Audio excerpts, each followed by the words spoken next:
ओम शांति। Good morning everyone. मैं Asha Kalra soulful wisdom channel से भगवान की मदद लेकर आई हूँ। एक बहुत ही सुंदर, बहुत ही प्यारी कहानी है। तो चले। रात 10 बजे लगभग अचानक मुझे एलर्जी हो गई। घर पर दवाई नहीं, ना ही इस समय मेरे अलावा घर में कोई और। श्रीमती जी बच्चों के पास गोवा और हम रह गए अकेले। ड्राइवर भी अपने घर जा चुका था।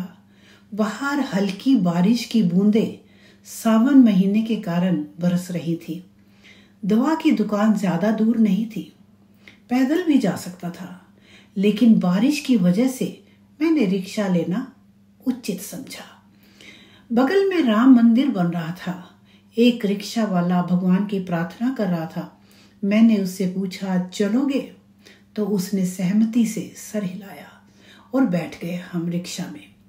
रिक्शा वाला काफी बीमार लग रहा था और उसकी आंखों में आंसू भी थे। मैंने पूछा, रो क्यों रहे हो और तुम्हारी तबीयत भी ठीक नहीं लग रही है?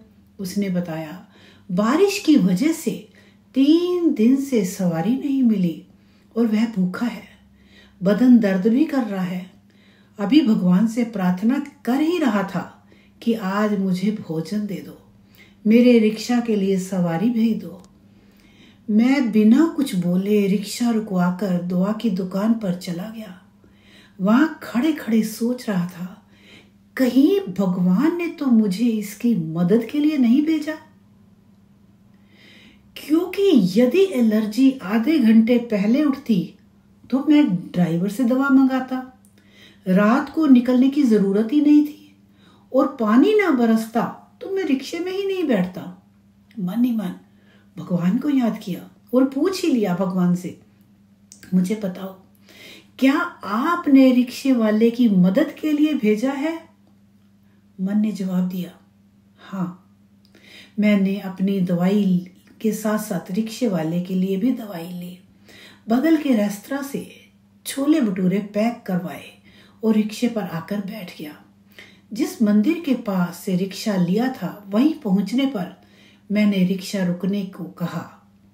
उसके हाथ में रिक्शा के 30 रुपीस 30 रुपए दिए, गरम छोले भटूरे का पैकेट और दवा देकर बोला, खाना खाकर यह दवा खा लेना।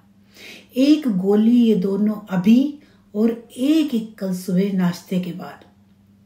उसके बाद मुझे आकर फिर दिखा जाना। रोते हुए वह बोला, मैंने तो भगवान से सिर्फ 2 रोटी मांगी थी, मगर भगवान ने तो मुझे छोले भटूरे दे दिए। कई महीनों से इसे खाने की इच्छा थी।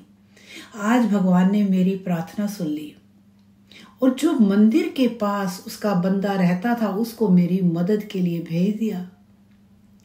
कई बातें वह बोलता रहा और मैं स्तब्ध होकर सुनता रहा।